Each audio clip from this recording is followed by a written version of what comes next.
This episode is sponsored by the Hollywood Casino at Charlestown Races in West Virginia. Hollywood Casino and ESPN Bet want to help you get ready for football season. Download the ESPN Bet app today and explore an action-packed online sportsbook. Then stop in the casino to catch the action in person with a tailgate party on September 8th. Visit HollywoodCasinoCharlestown.com to see how you can reserve your package. Must be 21 to enter the casino floor. Gambling problem? Call 1-800-GAMBLER.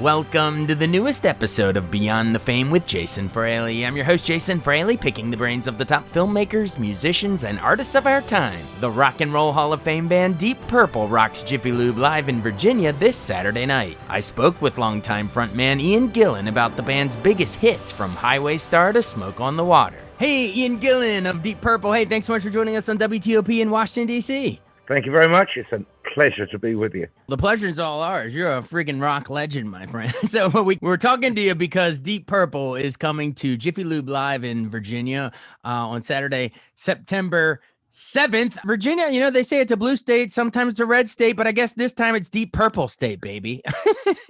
Well, yeah, I don't go for all that stuff. My politics are not left or right. My politics are more up and down, front and back, in and out, and a little bit on the side when necessary. Yeah, but Deep Purple. Deep Purple, I get you, right. Is Virginia still Deep Purple country as far as the band's concerned, man? The nation's capital? Do you all have a pretty big following all these years later in around the Virginia and the D.C. areas? Well, I hope so. It's always been great in the past, so let's hope so. Fingers crossed. You know, the last 60 years is one great amorphous blob of concerts and beautiful people and beautiful places and beautiful music. So it's hard to pin it down any particular thing. But I've got... You know, certain things in life, when the name is mentioned, you either frown or smile. And when you say that name, it brings a smile.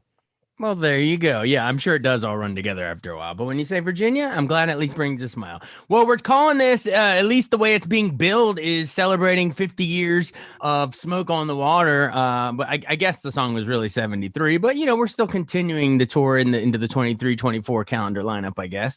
But, yeah, what are we going to hear? Tease the set list a little bit. Is it a little greatest hits from all those decades? No. I mean, we do, obviously, a good proportion of stuff that people are familiar with, but at the same time, there's some new material from an album which is just out called Equals One, and that's been absolutely beautifully received. We have a new guitar player for 2 years.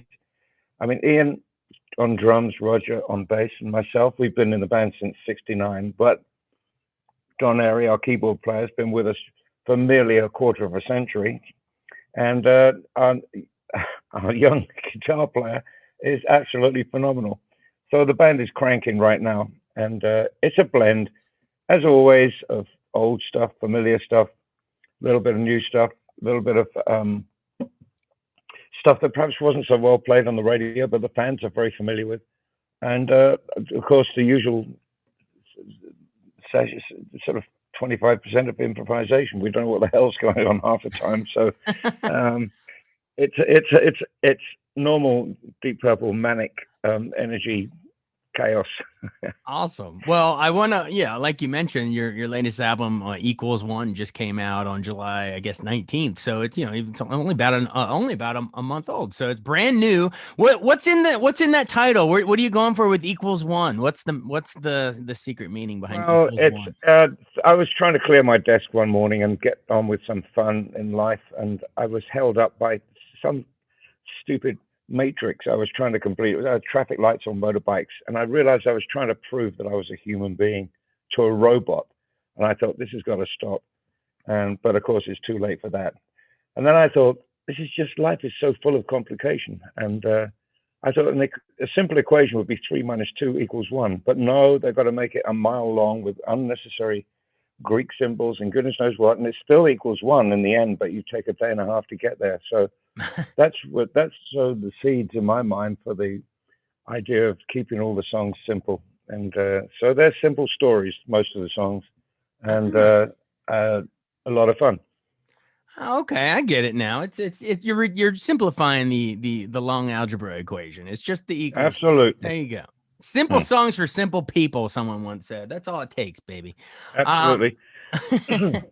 all right, I cool. like Well, simple people. yeah, me too, man. Easy to get along with. Well, whenever I have a Yeah. legend like rock, a legend like yourself, one I always at least we tease the show at the top. I love to at least paint some of your your origin stories. I know you were born in what 45 in England. What did you listen to growing up? Who were your influences back? Gosh, way back then.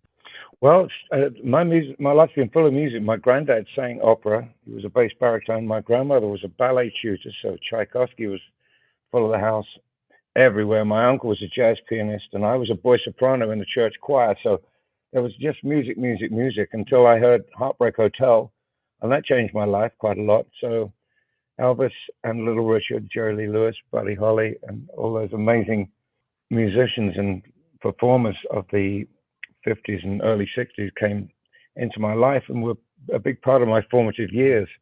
And then, of course, it all expanded, and I got Chuck Berry, and I got Tamla Motown, and I got soul and whatever. And then I got all kinds of. I love harmony music. I've always been a fan of that. So, Yeah, and then I met up with Purple, and John Lord. He brought orchestral composition into the band. Ian Pace was a big Gene Krupa, Buddy Rich fan, so he brought in big band swing, that kind of feel, those elements into our rock and roll. Richie Blackmore was a session player, so he played pretty much everything. And Roger Glover was a big folk fan, so he introduced us to a lot of folk and skiffle music. So altogether, it was quite a diverse collection of music that the individuals brought in to make up the collective of Deep Purple, and absolutely. that's why the music has had such a range. And it's got humor too, but most of all, it's got hopefully dynamics and texture that keeps us going. Oh yeah. It gives it a bit more flexibility, a bit more depth. Oh, absolutely. You're pulling from so many different influences and melding it Yeah, together into a Deep Purple sound. Awesome. yeah. Well, I know you were, and fans of the band know this, but maybe some outsider or newcomers listen to this, maybe don't. But you were part of what they call Mark II phase of the band. There was different phases of the band, but you were relatively there towards the beginning. But before that, before you even joined, I know you were in what was the band? Episode 6. But I wanted to tell people, Correct. I wanted to ask you about your recording of Jesus Christ Superstar in '70. You originally sang the role of Jesus in that rock opera, but before the musical and the movie version, you were like the first voice to ever, record that. Yeah, So yeah, how did that come about? Did you get a call from Tim Rice or Andrew Lloyd Webber, or who hit you up for that? I did. I got a call from Tim, and I went round to see him and Andrew, and he said, "We got this project, and we'd like you to play Jesus. I heard you singing Child in Time or something like that, and so we'd like you." He gave me a piece of paper with the lyrics to Garden of Gethsemane on it, and Andrew was sitting at the piano. Tim said, Andrew will play you the tune. We'd like you to interpret it in your own way and kind of improvise around the tune. And Andrew looked over his shoulder and said, "Yeah," he said, but not too much, eh?" So we, I got booked into the studio.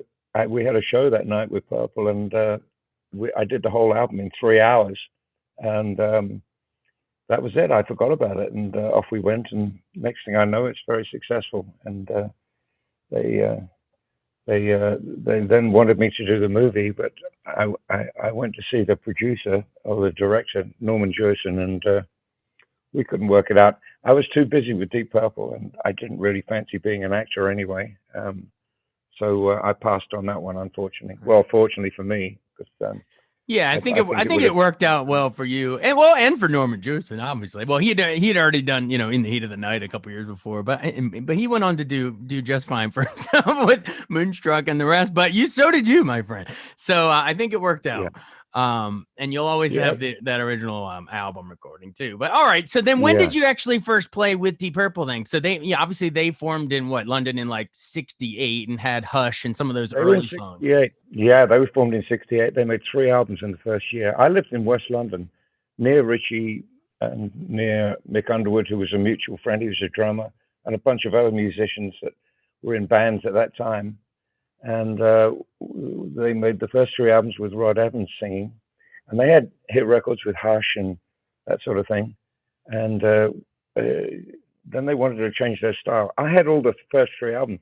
Deep Purple was hot. I mean, certainly before I joined the band, I thought they had something magic going. I was really excited by the. I had no idea I'd end up in the band, but then I got the chance, and we hooked up. And I joined the band with Roger Glover, who was with me in episode 6, and we'd been spending 4 years as a songwriting team. So we joined not just as a singer and a bass player, but also as a songwriting team.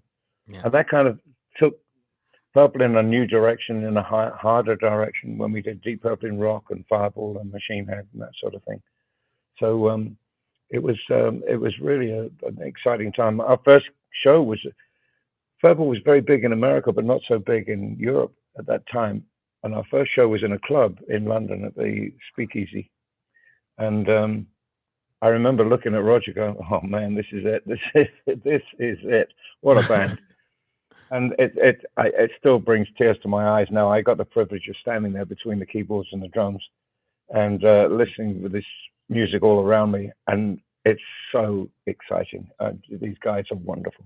That's so cool that you can still close your eyes and put yourself back in that moment on stage at that Speakeasy in '69 or whatever, right as you joined the band. Yeah. That's so cool that you can still remember that. It was a life-changing moment. Absolutely. That's cool. And I'm glad you mentioned that too, that Deep Purple and the Rock and Fireball and Machine Head, that once you joined the band around 70 in those early albums, you really did start shifting away from their, psychedelic or progressive rock, that kind of stuff. And it became way harder to the time by, Machine Head in 72. That's some of my favorite stuff. Like, tell me about Highway Star. I love that song. It's one of the coolest rock and roll songs ever. But is it true you were just sort of like sitting around and you started improvising those lyrics over your bandmate's guitar? Or how did that come about? Yeah, well, we had a bus. It was we call them coaches in England. We had a coach going down to a show in Brighton, and we had some filth on board. It's what we call the music journalists. We call them the filth. Yeah, and but they're all good friends. You still do, right? You're talking to the filth right now. Yeah, of course. I'll tone it down a little less filthy. Well, you should see what they call us. Yeah. Anyway. Wait till the interview's over and we'll see. Exactly. No, I want to hear about Highway Star. Yeah. I know it. So we're on this bus coach thing, and we're going down to Brighton for a show, and these guys are drinking our beer and stuff. And one of them, perhaps one of the more intelligent ones, says, "So how do you write a song then?" And Richie was sitting in the seat opposite me, and he had his guitar. He was nerdling around, and he took, just on the E string, he just went ding ding ding ding ding ding ding ding ding ding ding ding ding ding ding ding ding ding. He said like that. Yeah.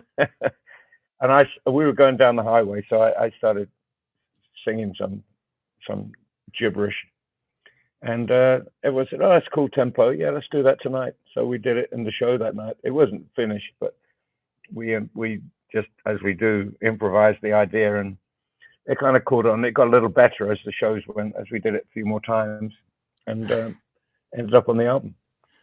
I love it that it was a journalist's basic question about, hey, how do you write a song? And just fooling around, ding, ding, ding, ding, and you riffing over it, and suddenly a legendary song is born. Highway Star is an all-timer for me. That's great.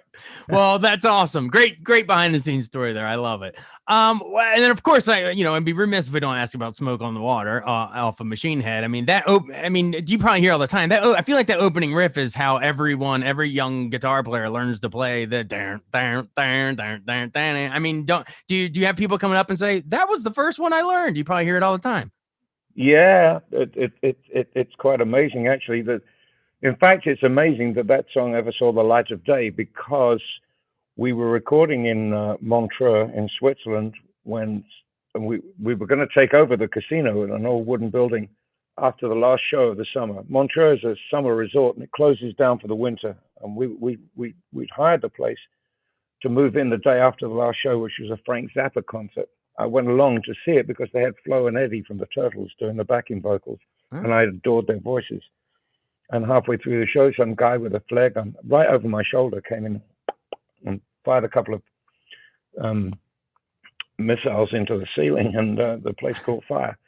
And it was quite incredible, the journey. A few days after that, we were shifted around town looking for somewhere to record. We ended up in the Grand Hotel, and we very short of time. And the engineer on the last day said, "Guys, we're 7 minutes short of an album." In those days, 38 minutes was the optimum length for a record on vinyl, 19 minutes aside.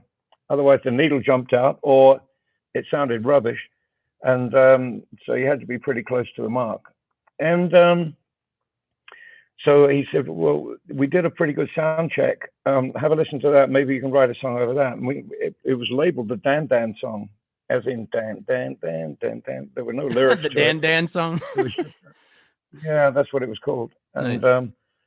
so we wrote the biographical story of the making of Machine Head, as in we all came out to Montreal on the Lake Geneva shoreline, blah, blah, blah, to make records with the Moog, etc. And then it got on the album, and it was 7 minutes long, and got pretty much forgotten except on the live shows.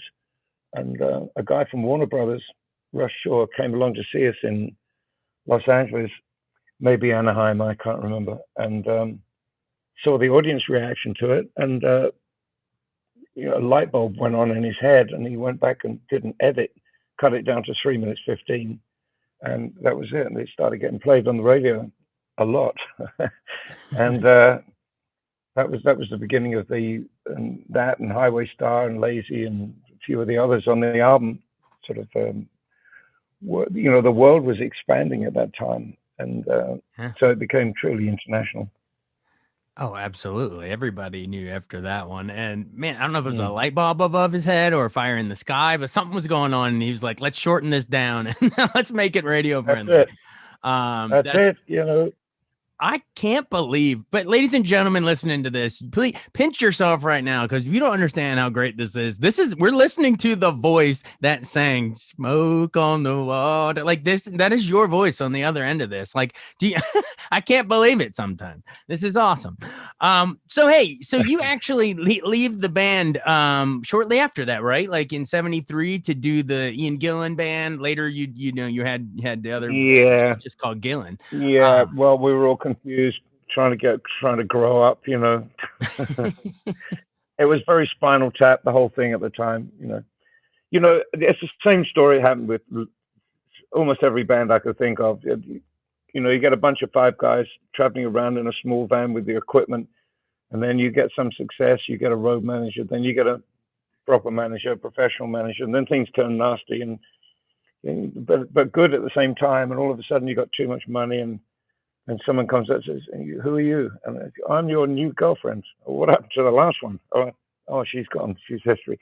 And that's it. And suddenly there's 10 people in the band, and then there's 20 people in the band, and you're all staying in different hotels because the girls aren't getting on with each other, and the whole thing falls to pieces. So and then you grow up, and then you start all over again, and it's never quite the same. But the ethos of the band was so powerful that we were able to put it back together again in '84 with Perfect Strangers, and we've been together ever since. Well, apart from the banjo player who flew off one day and never came back, but we got another one. We got Joe Satriani, and then we got Steve Morse, and now we have Simon McBride. So we've had some fabulous guitar players in the band. Yeah. And it's still it's unbelievable. I've never been so happy as I am at the moment. Well, I'd say I've never been so happy. I was happy many times before, but I've never been. It's up there with the best of times. Let's put it that way. This level of happy rivals, you're happy over the years. That's great. Well, before, you mentioned that you reunited after some of those solo projects, that you got back with Deep Purple in like '84 and have more or less have been together since. But I did want to say right before that reunion, it did afford you, for 1 year there. Didn't you front Black Sabbath for a bit? Like after Ozzy had left, cause I guess Ozzy left and did his first solo around 1980. So you picked up with them for like a year. Are those fond memories or like, or challenging memories? Or a little of both? Well, it's like Virginia. It brings a smile to my face when the name is mentioned. I think what happened, my manager called me one morning and said, "What the hell are you doing? What are you up to? If we're going to make major career moves, we should talk." said, what are you talking about? He said, I just had a call from Don Arden. Apparently last night you agreed to join Black Sabbath. I said, oh my God. And I went out for a drink with Tony and Geezer. We got absolutely blasted. And apparently I agreed to join the band. So I said to Phil, well, do we have much in the diary? He said, well, not for a year. Then probably Purple's going to be back together. I said, okay, well, let's do it then. So, and I did. We made an album and we did a world tour, and it was I think that's the longest party I ever went to. It lasted a whole year. I love that you guys got so hammered that you don't even remember offering to join Black Sabbath, and then there you toured with them for a year. That's fantastic. I just went for a drink with the guys at lunchtime, and that's the last I remember. Yeah. Suddenly you're on a stage with singing Black Sabbath song. That's great. Fortunately for the rest of us, that drink finally ended, and you finally got back with Deep Purple in '84, like you said, and it's more or less you've been with them ever since. Did I read that somewhere along the way, you guys set a Guinness record for the loudest band because of a show you did in London, or is that apocryphal? I think it's true. I never saw it myself, but I think it was one of those things. One day, a guy got a meter, like a decibel meter, and measured a decibel meter, or a walking stick, or whatever the hell it was. And we were loud, but we just got a Jim Marshall PA stack, and it was full of high end, and so it registered screamingly loud on this thing. It was horrible. And it's a reputation we're not very proud of. But there you go, it's history. And so you're not proud of it. We were the loudest band in the world. Fortunately, things have changed a lot, and with the sophistication of equipment these days, you have power that's replaced intense volume. Yeah. And so everything sounds great and powerful without the pain. Exactly. Well, you've been more than generous with your time. We really appreciate it. I guess final seconds, how just in terms of sort of like, career achievement, looking back on the whole thing, kind of a vibe. You were with them during the induction at the Rock and Roll Hall of Fame in 2016. How rewarding was that? Most bands I talk to are like, we don't care about that kind of stuff. But I think deep down, it's got to be nice, right? It was, these things, they come out of the, oh my God, what's that? And you go along and you suddenly realize what an honor it is. We've had lots of these kind of things with the Ivor Novello Awards and Grammys and stuff like that. Yeah. And, you see the light and the smiles on the faces of your family, your business connections, and the fans when they get this vicarious thrill and pride because you've received this award, and they take it personally, and it really means a lot.